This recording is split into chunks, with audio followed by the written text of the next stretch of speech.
Hey everybody, welcome back to another edition of Homemade, and I am here sharing tip number 10 with you all of our holiday cooking tips edition.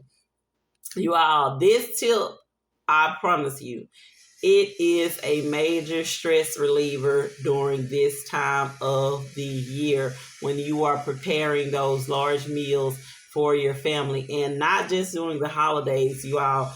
This helps year round if you know that you have a large meal coming up, that you are preparing for a lot of people. Prep, prep.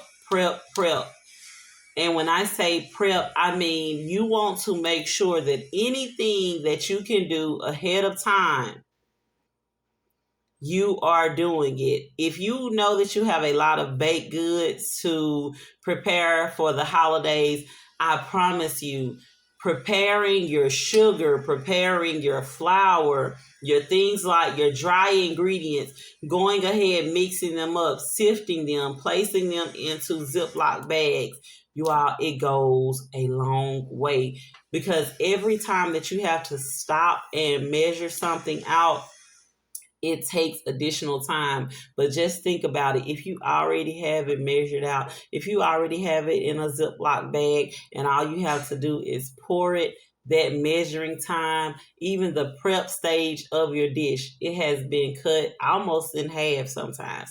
So anything that you can do ahead of time, make sure that you are doing it. Don't just wait until the day that you are preparing the dish to do it.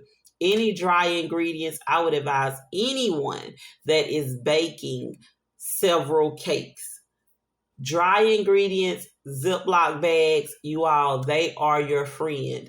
I prep my dry ingredients for my large holiday orders. I start prepping them at least 3 to 4 days in advance. Now, you don't want to prep them too early if you are sifting the flour, because you don't want it to settle again. But I found out that if I sift it directly into the bag, seal it up, it works just as fine. So anything that you can do ahead of time, make sure that you are prepping it.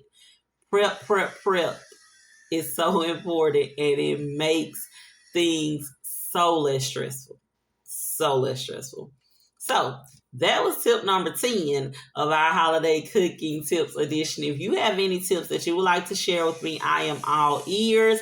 Drop them in the comment sections. I promise you, I'm always looking for ways to improve. If you would like to keep seeing our homemade recipes that are so easy, make sure that you are liking, subscribing, and sharing our channel. Cooking is as easy or as hard as you make it. But I promise you, if you do keep it simple and just be yourself, life in itself, it can be so much easier. Thank you for joining me for another episode of Homemade. And until next time, continue to be great.